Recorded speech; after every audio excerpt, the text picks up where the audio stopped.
Avec des factures d'énergie en hausse, chaque petit geste peut faire la différence. Mais débrancher le chargeur après utilisation, en fait-il vraiment partie? Est-ce que ça vaut la peine de s'inquiéter? Découvrons-le! Le chargeur sans appareil consomme-t-il de l'énergie? La réponse courte est oui. Un chargeur laissé dans la prise consomme de l'électricité, même s'il n'est pas connecté à un téléphone ou à un autre appareil.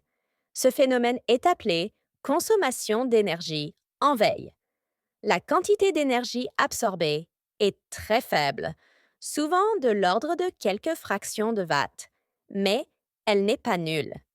En général, les chargeurs plus modernes et conformes aux normes européennes consomment moins d'énergie que les modèles plus anciens. Combien cela nous coûte-t-il réellement? Une expérience menée en 2022 a permis de clarifier ce point. En utilisant un chargeur de 90 watts avec un compteur de consommation, il s'est avéré que le laisser constamment connecté au réseau pendant un an, qu'en est-il des chargeurs standards de 10 watts, comme ceux utilisés pour les téléphones? Le coût serait encore plus faible, presque négligeable. Cependant, si vous utilisez plusieurs chargeurs dans votre maison, cette dépense s'additionne. Il est également important de se rappeler que les chargeurs d'ancienne génération peuvent consommer jusqu'à un demi-watt en veille, tandis que les chargeurs modernes s'arrêtent à 0,1 watt.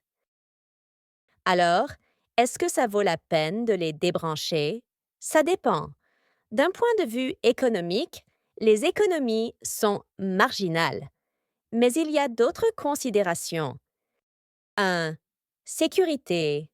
Les chargeurs anciens ou endommagés, laissés branchés, peuvent présenter un risque d'incendie. 2. Environnement.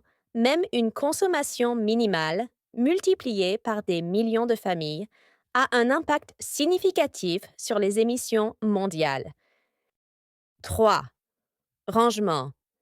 Débrancher les chargeurs inutilisés réduit l'encombrement des câbles. 4. Durée de vie du chargeur. Bien que difficile à mesurer, une exposition continue au courant peut réduire la durée de vie utile de votre appareil. En bref, débrancher les chargeurs ne change pas beaucoup vos factures, mais cela contribue à une gestion plus responsable des ressources. Cela dit, si vous avez aimé la vidéo, donnez-lui un like et abonnez-vous à la chaîne pour rester à jour. Merci et à la prochaine.